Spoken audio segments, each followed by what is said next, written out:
If you want me dead just to get the money, say it out loud. I still have enough strength to walk out of this house on my own." The silence after that cut deeper than any scream. Forks froze midair. My dad looked away. My mom blinked, stunned, as if Grandpa Marshall had just slapped her across the face without ever raising his voice. I watched him, 83, spine curved by years of farm work, gripping his old cane like a sword. And yet, somehow, he looked like the tallest man in that room. He turned, his eyes sweeping across the polished floors and fake family smiles. Then, without a word, he began dragging his weathered suitcase down the hallway. The wheels made this soft, gritty sound as they rolled across the wood, like they were scraping off the last layer of dignity left in that house. "Grandpa." Wait, I scrambled after him, heart pounding in my chest like I was chasing a ghost. Outside, the rain was starting to fall slow and cold, like it knew what was happening. "I'm not letting you sleep in some rundown motel tonight. Not after everything." He didn't look at me right away, just stood there under the porch light, water glinting off the brim of his dusty cowboy hat. Finally, he whispered, "I thought this place would feel like home." I was wrong, and in that moment, under the drizzle, with nothing but my hoodie and his silence between us, I realized something terrifying. Home isn't walls or blood. Sometimes it's the one person who doesn't let you walk out alone. Funny how everything started 2 years ago. Not in a storm, but in stillness. In the dull, slow kind of failure that eats at you without ever making a sound. Back then, I was 34 broke and sleeping in my childhood attic in Dublin, Ohio, a washed-up programmer. Once part of a hotshot ag tech startup in Seattle, now delivering groceries at night and writing broken lines of code by day, still clinging to a dream that everyone said was dead. My parents didn't say much when I came back, but silence can scream louder than words. "You'll figure it out," my mom said, smiling through tight lips as she handed me a pillow. "You're not a kid anymore," my dad muttered, already walking away. I set up my mattress under the same ceiling I stared at when I was 12. Cracks looked deeper now. So did the regrets. Every morning I'd wake up, fix my laptop, stare at a blank screen and feel like time was taunting me. I thought I'd hit rock bottom. But rock bottom hadn't even knocked yet. It came dressed in denim and dust, wearing a hat that smelled like sagebrush and Wyoming air. And it rang our doorbell on a Tuesday afternoon, just before dinner. That's when everything changed. I used to think failure came like an explosion, loud, dramatic, final. But real failure, it's quieter than that. It creeps in like cold air through a cracked window. You don't notice it until you're shivering in your own skin, wondering when everything got this cold. I was 34 when I returned to my parents' house in Dublin, Ohio, a town with more cornfields than job listings, more memories than hope. My startup had tanked. All the grant money dried up. The pitch decks, the VC calls, the sleepless nights coding algorithms that promised to save farmers from droughts and disease. All gone. My co-founder bailed. My bank account dipped under 3 digits. I packed my life into a single duffel bag and caught the Greyhound home. Seattle disappeared behind me like a bad dream that still managed to leave a bruise. When my mom opened the door, she looked at me the way people look at wet dogs, half pity, half hesitation. "Ethan," she blinked. "You didn't say you were coming. I didn't know I would." I answered, trying to smile. It cracked. She stepped aside, and I walked in, dragging failure behind me like a second shadow. The house looked the same faded wallpaper, same creaky stairs, but somehow, everything felt smaller, like I'd outgrown it. Or maybe it had outgrown me. Dad didn't even get up from the couch when he saw me. Just nodded once and said, "Still chasing that farming app?" I nodded. He snorted. "At least farmers know when to quit." I wanted to argue, but the weight of that single line dropped harder than any yell. I took the attic room, the one with the slanted ceiling, and the smell of dust-soaked books. My childhood trophies still sat on the shelf, mocking me. A 5th grade spelling bee ribbon, a middle school science fair medal. None of them helped me now. Every night, I'd lie on that old mattress and stare at the ceiling. There was a crack above the light fixture shaped like a lightning bolt. I used to imagine it was a scar-proof the house had survived something. Now, it just looked like the ceiling was breaking too. During the day, I delivered groceries in my beat-up Toyota Corolla. I'd code when I could, sitting at the tiny attic desk, tapping out algorithms I wasn't sure would ever see daylight. My dream was still alive. Barely. A digital crop planning tool designed to help small farms adapt to climate swings. Smart irrigation suggestions. Soil data mapping. Real-time disease alerts. But dreams need more than ambition. They need oxygen. And in that attic, I was suffocating. Mom kept saying, "You'll land on your feet." But her eyes said, "Please don't stay too long." Dad made jokes that didn't land. "Maybe you can mow the lawn between job hunts," he said one morning, sipping coffee, not even looking at me. Sometimes I'd walk to the diner on Main Street just to feel like I was somewhere else. I'd sit at the corner booth, sipping dollar coffee, watching people who hadn't left town, and wondering if maybe they were the smart ones.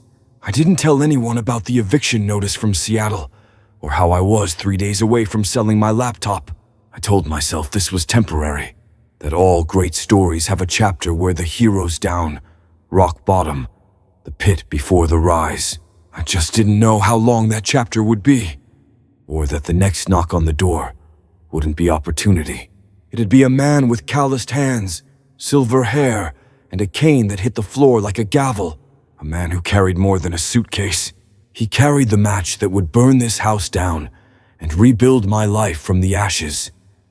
It was a Tuesday afternoon, cloudy, quiet, uneventful, the kind of day that just passes.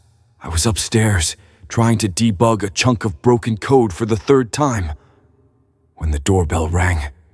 I didn't think much of it, probably a package, or a neighbor returning something my mom lent them. But then I heard her voice, sharp, breathless, cut through the hallway. "Dad, what are you doing here?" I froze. My heart did this strange little skip, like it had overheard something it wasn't supposed to. I stood up, ears tuned like a dog catching a sound in the wind. I hadn't seen Marshall Evans, my mother's father, my grandfather, in nearly 10 years. He was a legend in our family. A towering man with a voice like gravel and hands rough from decades raising cattle and coaxing wheat from Wyoming soil. He wasn't the affectionate type. I remember once, when I was 9, I hugged him and he stiffened like I just handed him a live grenade. But even as a kid, I respected him.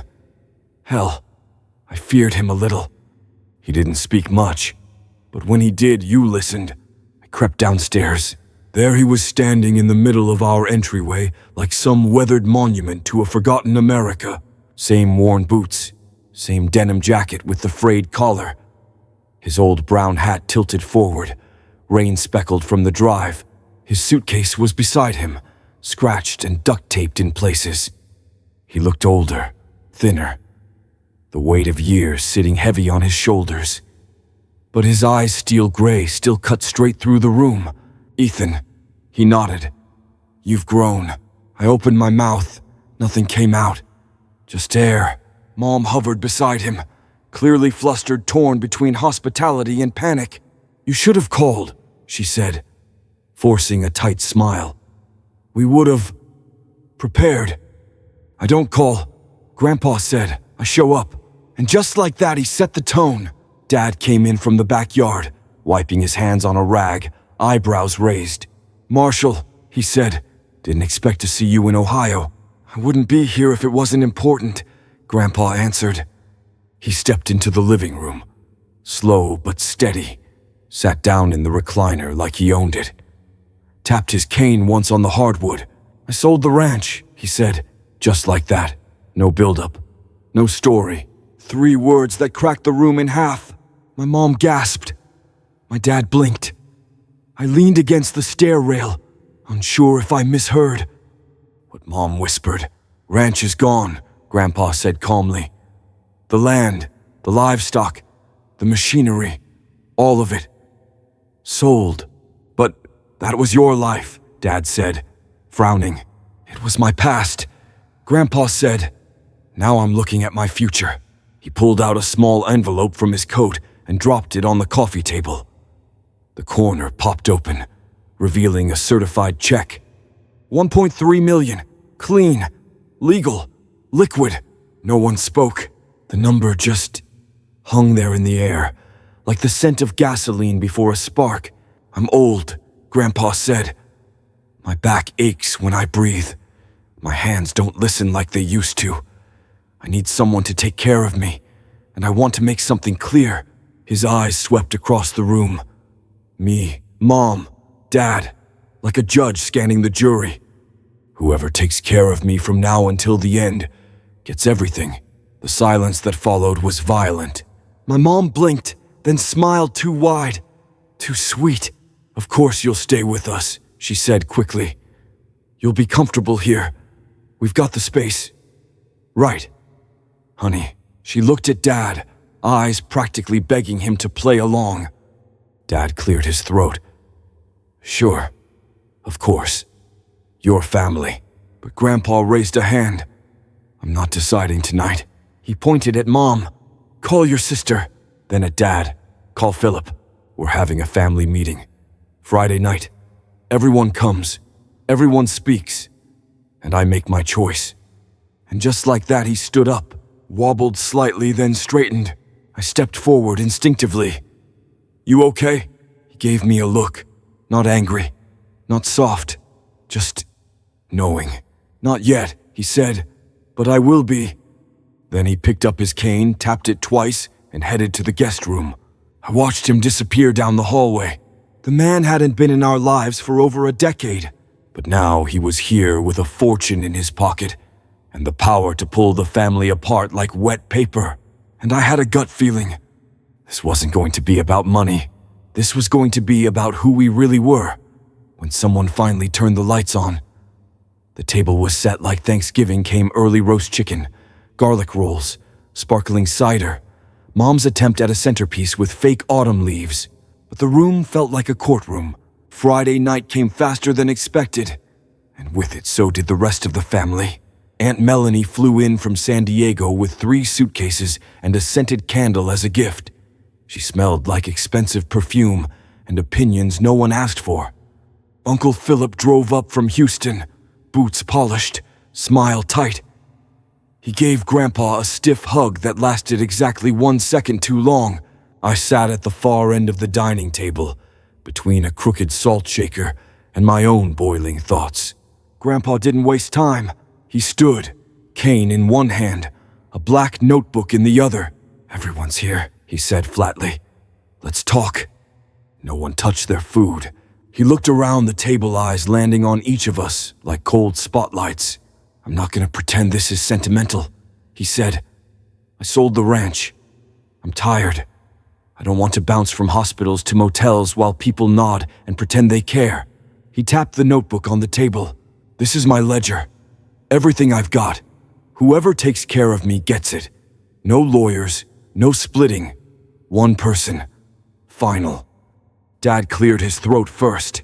Well, Marshall, I think it's obvious, he began, voice steady, trying too hard.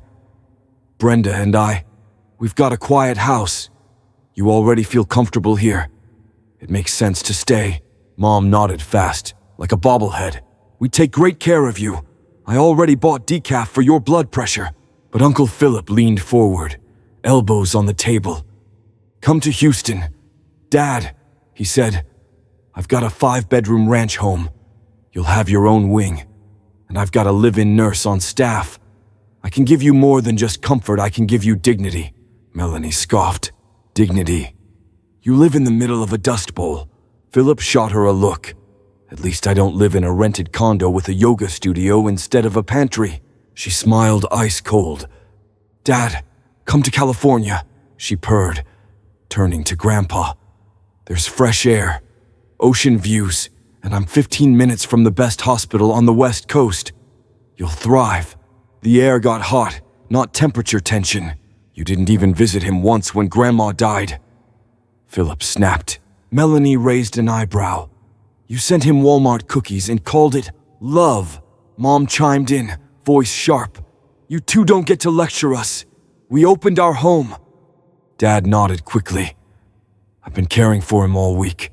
Show me someone else who got his coffee just right. It's been 5 days." "Dawn," Melanie bit back. "You want a medal?" Voices rose. Accusations flew like darts. "You never called. You only care about the money. Where were you last Christmas? You think a guest room is love?" I sat frozen. All of them. Fighting over him like he wasn't in the room. Like he was a prize.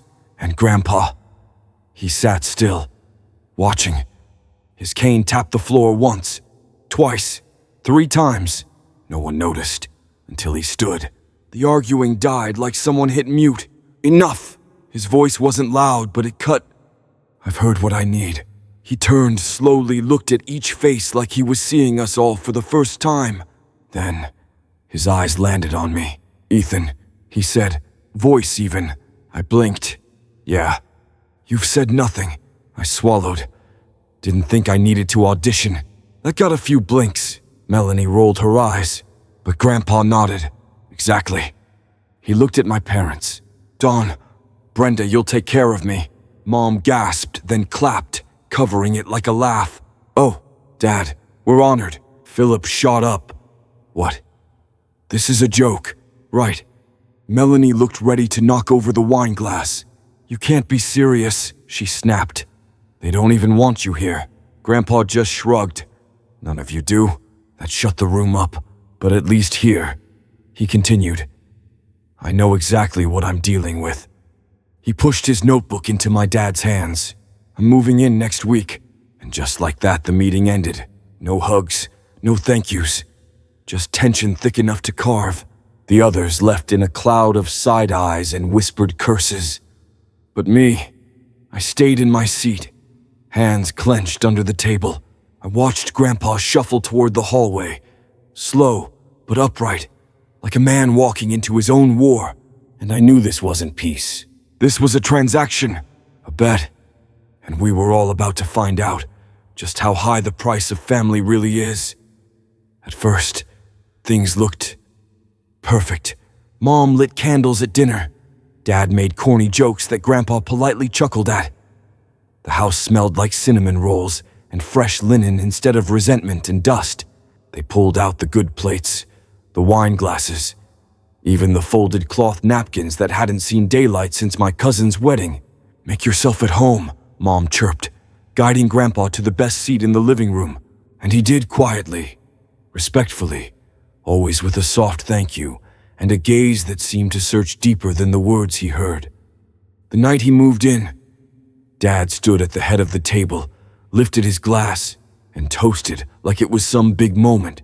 "To family," he declared, "to legacy, and to doing right by the people who raised us." Everyone clinked glasses except Grandpa. He just nodded, eyes low. A week passed, then 2. The candles disappeared first. Then the folded napkins, then the soft smiles. By the 3rd week, Mom was serving frozen dinners and sighing louder than the microwave. "I'm exhausted," she muttered one morning, tossing a box of cereal on the table. "He eats like a linebacker." Dad grunted from behind his laptop.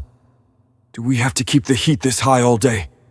The bill's insane." I sat across from them, slowly chewing my toast, watching the illusion crack line by line, breath by breath.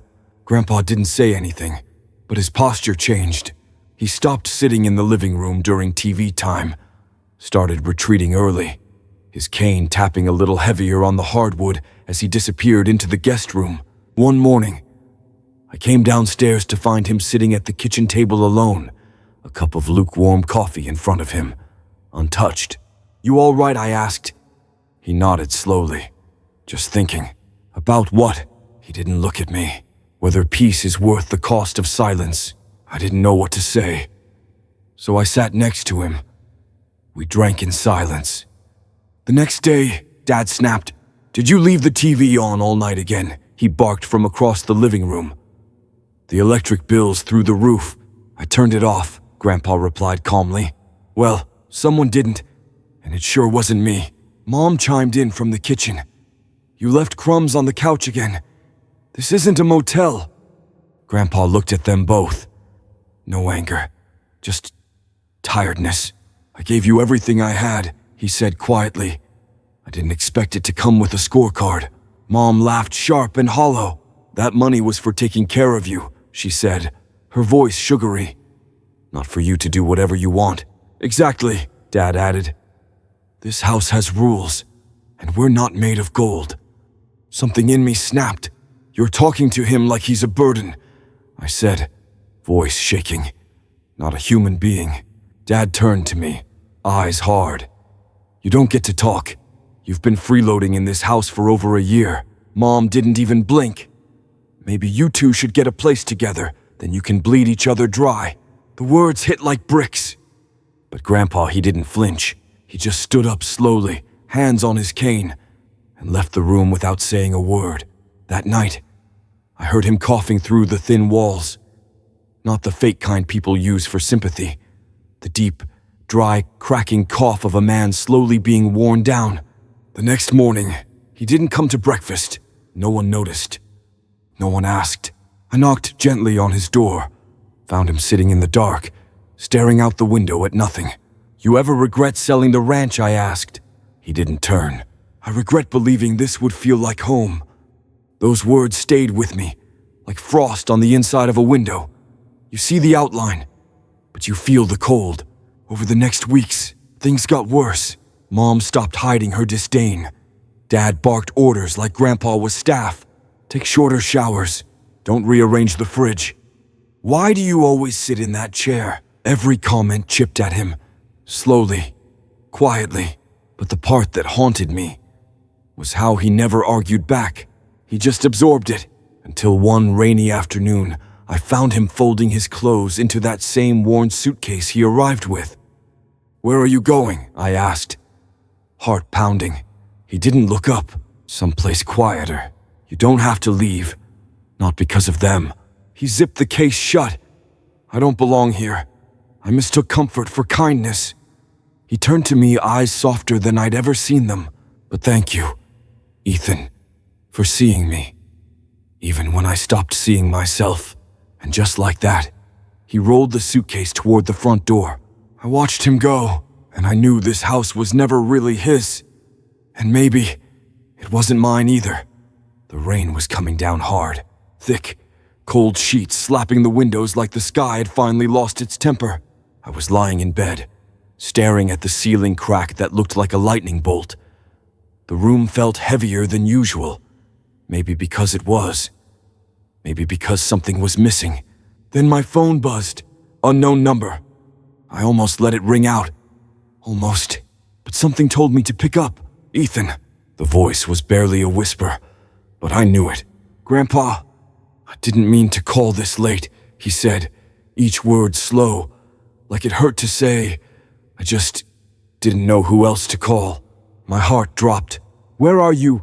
He hesitated. "A motel. Off State Route 33, near the bus depot." I threw on my jacket, grabbed the keys, and ran out into the storm without thinking.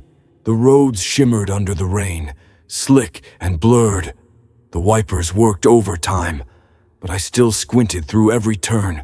When I pulled up, he was standing under a cracked neon sign that buzzed like it was shorting out. His cowboy hat drooped from the rain. His shoulders sagged under the weight of his coat, and something invisible. I jumped out of the car, rushed to him. "You okay?" He didn't answer, just gave me a tired smile that didn't reach his eyes. "I didn't know where else to go," he said. "I called Philip. He said I made my choice." "And Melanie?" "She said her condo doesn't allow guests over 75. My fists clenched around the steering wheel, knuckles white. "These people fought for your money like wild animals. Now they won't even pick up the damn phone." He just shrugged. I guess I outlived my value. I wanted to scream, curse, drive to my parents' house and make them feel what he felt. But I didn't I helped him into the car, turned the heat up, drove back to my apartment. It wasn't much, just a single room, creaky floors, the smell of mildew in the corners, and a window that whistled in the wind. But it was honest, and it was mine. He looked around as I unlocked the door. Didn't say a word, just stepped in and stood in the center like he was measuring its warmth. "I'll take the chair," I said quickly. "You can have the bed." He started to protest. I stopped him. "No arguing. You're the guest now." He smiled. This time, for real. We settled into a new routine, simple but sincere. Mornings started with 2 cups of black coffee, a slice of toast, and quiet conversations. Evenings ended with instant noodles, the smell of old books, and stories from his days on the ranch. There was no TV, no big dinners, no toast speeches, just silence that didn't hurt, and words that didn't need translation. One night, as we sat under the dull yellow bulb, I asked the question that had been clawing at me. "Why'd you sell the ranch?" He was silent for a moment, then softly, "I couldn't live there without her. Every corner had her in it. Every creak in the floor was a memory. I thought, if I let go of the land, the grief might follow." He looked down at his hands, calloused, trembling. But I forgot. Grief doesn't live in dirt. It lives in the empty chair across the table. That night, I didn't sleep. I just watched him breathe slow, steady his chest rising and falling like the rhythm of a story no one finished writing. I tried to code during the day, but my mind was a mess. My startup was still crawling, no investors, no clients, just me and a dream wearing thin. But every time I wanted to quit, I'd hear his voice. "You've got more grit in you than you know, Ethan. You just haven't needed to use it yet." He believed in me, even when I didn't, and I needed that. I needed him. One evening, over a dinner of dollar ramen and canned corn, he set his spoon down and looked at me. "Do you ever regret taking me in?" I was stunned. "No," I said firmly.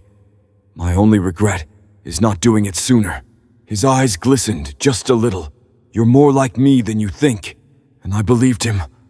We didn't have much, but we had each other. And for the first time in a long time, that felt like enough. Until winter came early. Until the cold crept in. Until the cough returned. Drier. Deeper. He tried to hide it. Tried to laugh it off like old bones just creaked louder in the cold. But I knew better. One morning, I found him sitting on the edge of the bed, hand gripping his chest, eyes glazed. "Call an ambulance," he said, and my world tilted. The hospital room smelled like bleach and old prayers. Machines beeped in soft rhythm. Grandpa lay there, pale and still. Oxygen mask rising and falling with every slow breath. I stayed by his side for 5 days, barely leaving, barely sleeping, just holding his hand and whispering whatever came to mind. On the 6th night, he slipped away.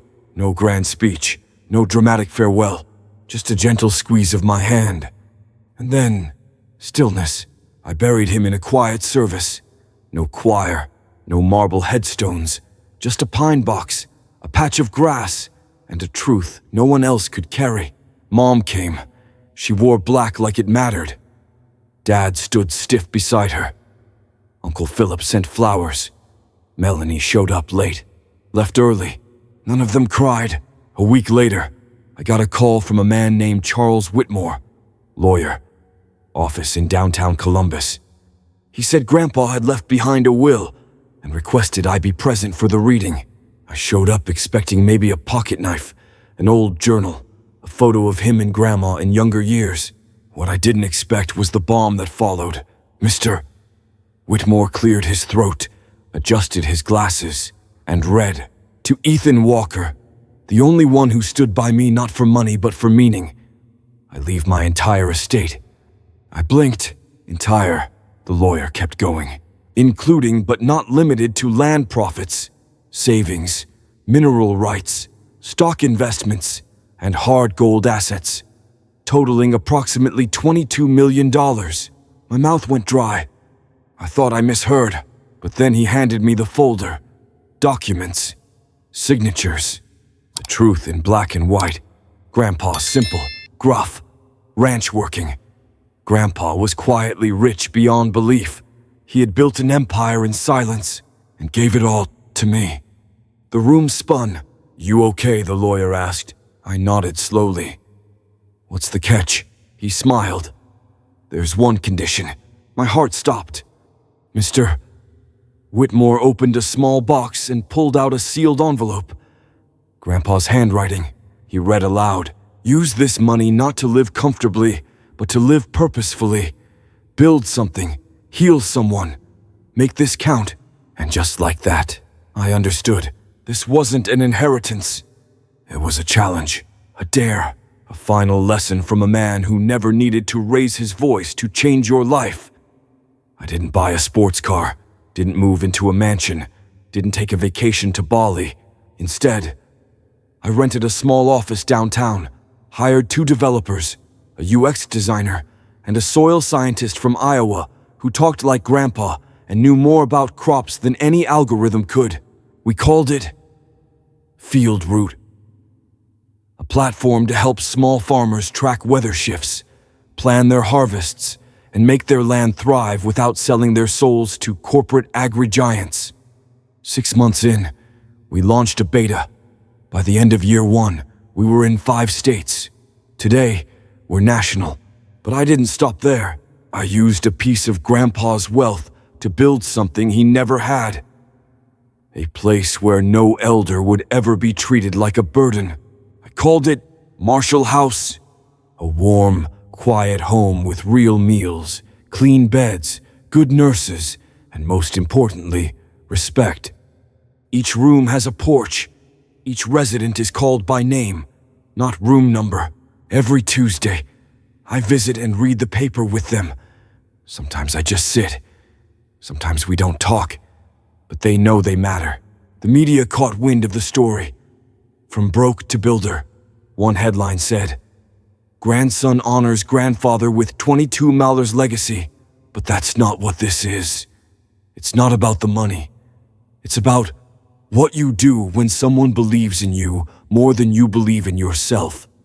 I still drive the same car, still live modest, still make black coffee the way Grandpa liked it. But now, I live with a purpose. He gave me more than an inheritance.